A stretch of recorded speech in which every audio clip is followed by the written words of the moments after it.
बिस्मिल्लाहिर्रहमानिर्रहीम। अस्सलाम वालेकुम फ्रेंड्स, आई होप आप सब ठीक होंगे। फ्रेंड्स, अगर आप यूके किसी तरीके से भी जाना चाहते हैं और आपका मकसद है कि आप एक बार लाजमन यूके जाएं और वहां जाके कोई परमानेंट जॉब सर्च कर सकें और अपनी फैमिली को भी यूके साथ मूव कर सकें, तो आपको यूके के चैरिटी वर्क वीज़ा के लिए लाजमन ट्राई करना चाहिए।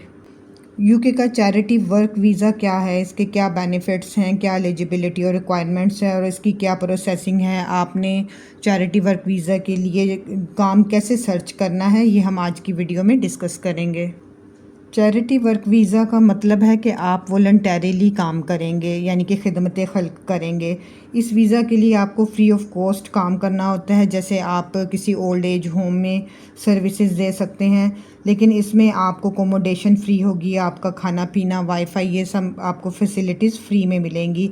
और ये वीज़ा आपको इनिशली 1 ईयर और 14 डेज़ का मिलता है, 1 साल 14 दिन का। फ्रेंड्स, जो कि ये वीज़ा जो है इसमें आपको सैलरी ऑफ़र नहीं की जाती, ये फ्री होता है, आपने फ्री में सर्विसेज देनी होती हैं। लेकिन इसके बहुत से बेनिफिट्स हैं जो कि आपको लॉन्ग रन में होते हैं। इसका फ़ायदा ये कि आप वहाँ जाके अपने ड्यूरिंग, क्योंकि आपको ये 1 साल 14 दिन का वीज़ा मिलता है, तो आप वहाँ पे अपनी जॉब हंट कर सकते हैं, जॉब सर्च कर सकते हैं और आप फिर परमानेंट किसी जॉब में अपने वीज़ा को वहाँ कन्वर्ट कर सकते हैं। यानी कि आप परमानेंट कोई अपना वर्क परमिट में इसको कन्वर्ट करवा लीजिएगा, वर्क पे आप दोबारा से अप्लाई कर सकते हैं जॉब सर्च करने के बाद। इसके अलावा इसका ये एडवांटेज है कि आप अपनी फैमिली के साथ वहाँ मूव हो सकते हैं, आप अपने बीवी बच्चों को साथ लेके जा सकते हैं। और अगर आपकी बीवी के पास, आपकी स्पाउस के पास कोई भी स्किल है, वो हाईली अगर क्वालिफाइड हैं, डॉक्टर हैं या इंजीनियर हैं या किसी भी शोबे से हैं, तो उनको भी पार्ट टाइम जॉब अलाउ होगी। यानी कि आप तो वहाँ पे अगर विदाउट सैलरी भी काम कर रहे हैं, लेकिन आपकी स्पाउस जो है वो फुल टाइम वहाँ पे जॉब कर सकती हैं, उनको अलाउ होगा। इसके अलावा आपको इस काम के चैरिटी का वर्क के साथ साथ आपको वीक में 20 आवर्स पर वीक भी जो एक और जॉब अलाउ होती है कि आप उसके अलावा, इस काम के अलावा अगर आपको कहीं जॉब मिलती है तो आप part time 20 hours per week job करके अर्न कर सकते हैं। इसके अलावा आपको चैरिटी वर्क वीज़ा के लिए आइल्स की ज़रूरत नहीं होती, आपको जस्ट बेसिक थोड़ी बहुत इंग्लिश आनी चाहिए जो कि आप समझ सकें और बोल सकें। इसके अलावा कोई आपको फॉर्मल एजुकेशन की कोई सर्टिफिकेशन की ज़रूरत नहीं होती और ये वीज़ा आप फर्दर एक्सटेंड भी करवा सकते हैं, ये एक्सटेंडेबल वीज़ा होता है। इस वीज़ा की क्या एलिजिबिलिटी या रिक्वायरमेंट्स हैं, उसमें सबसे पहले तो आपकी एज 18+ होनी चाहिए। सेकंड है कि आपके पास COS यानी कि सर्टिफिकेट ऑफ स्पॉन्सरशिप होना चाहिए, जो कि आपका यूके का स्पॉन्सर आपको देता है। ये बेसिकली एक रेफरेंस नंबर होता है जो कि वो आपको देते हैं और आपने ये फिर वीज़ा एप्लीकेशन फॉर्म में वो रेफरेंस नंबर लिखना होता है। आपने किस तरह से अपना स्पॉन्सर वहाँ से ढूंढना है वो आपको मैं वीडियो के एंड में भी बताऊंगी कि कहाँ कहाँ से आप वर्क वहाँ से सर्च कर सकते हैं और अब कैसे आपने अप्लाई करना है। इसके बाद आपके पास इनिशियल कुछ खर्चे के लिए बैंक स्टेटमेंट होनी चाहिए। अब बैंक स्टेटमेंट कितनी है वो कि आपके पास उसमें 1270 आपके पाउंड रिक्वायर्ड होते हैं, जो कि 28 डेज़ के लिए आपके बैंक में होने चाहिए।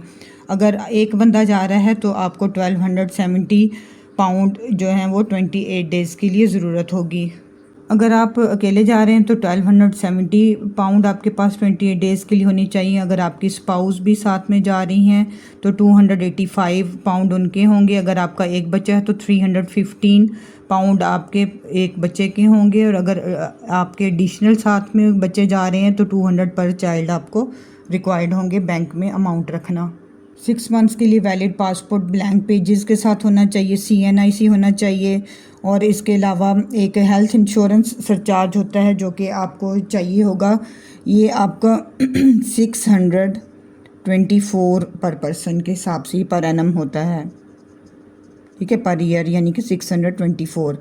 इसके अलावा proof of relationship with family, आपको अपनी फैमिली के साथ, स्पाउस के साथ या बच्चों के साथ आपने अपना रिलेशनशिप जो है उसको साबित करना है, जिसके लिए आप FRC यानी कि फैमिली रजिस्ट्रेशन सर्टिफिकेट लगा सकते हैं, MRC मैरिज जो है रजिस्ट्रेशन सर्टिफिकेट लगा सकते हैं, बच्चों के बर्थ सर्टिफिकेट लगा सकते हैं, तो आपका रिलेशन प्रूफ हो जाएगा। इसके अलावा आपके पास TB टेस्ट की रिपोर्ट भी होनी चाहिए। अगर आपके कोई डॉक्यूमेंट इंग्लिश में नहीं हैं तो आपने उनको सर्टिफाइड इंग्लिश में ट्रांसलेशन करवानी है। चैरिटी वर्क वीज़ा की प्रोसेसिंग के लिए आपने ऑनलाइन अप्लाई करना है, ऑनलाइन वीज़ा फॉर्म फिल करना है जिस पे आप अपना COS का जो रेफरेंस नंबर है वो भी लिखना होता है। इसकी जो फ़ी है वो £298 है। और अगर फिर आपको अपॉइंटमेंट मिलेगी और आपने वहाँ जाके बायोमेट्रिक्स देने होते हैं। अगर आप आउटसाइड UK से अप्लाई करते हैं तो 3 वीक्स में यानी आपका जो है वो डिसीजन आ सकता है। और अगर आप इनसाइड UK से अंदर से ही आप ऑलरेडी UK में वहाँ से चैरिटी वर्क वीज़ा में कन्वर्ट करवा रहे हैं वीज़ा को, तो आपको 8 वीक्स प्रोसेसिंग टाइम आपका होगा। अब वॉलंटरीली वर्क आप किस तरह से सर्च करेंगे, ये वेबसाइट्स हैं, यहाँ पे उन्होंने चैरिटी वर्क वीज़ा की वैकेंसीज़ दी होती हैं। उसमें jobstheguardian.com है, charity.job.uk है, prospects.ac.uk है, लिंक्डइन है, इंडीड है, रीड है। इन सब के लिंक्स मैं आपको डिस्क्रिप्शन बॉक्स में दे दूँगी। आपने इनके कॉन्टैक्ट्स की डिटेल में जाना है और कंपनी को आपने ईमेल करना है अपना CV और कवर लेटर। और कवर लेटर में आपने एक्सप्लेन करना है कि आप क्यों ये काम करना चाहते हैं। तो आपने इस तरह से जब आपको वहाँ से COS आ जाएगा तो फिर आप बाकी की प्रोसेसिंग कर सकेंगे। तो आई होप आपको आज की वीडियो अच्छी लगी होगी और आपको प्रोसेसिंग समझ आ गई होगी कि आपने चैरिटी वर्क वीज़ा के लिए आप फैमिली के साथ किस तरह UK मूव कर सकते हैं। अगर आपको वीडियो अच्छी लगी हो तो काइंडली वीडियो को लाइक करें, फ्रेंड्स और फैमिली के साथ शेयर करें। और अगर आप मेरे चैनल पर नए हैं तो काइंडली मेरे चैनल को ज़रूर सब्सक्राइब करें ताकि आपको फ्यूचर में भी इस तरह की इन्फॉर्मेटिव वीडियोस मिलती रहें। Thank you. अल्लाह हाफिज़।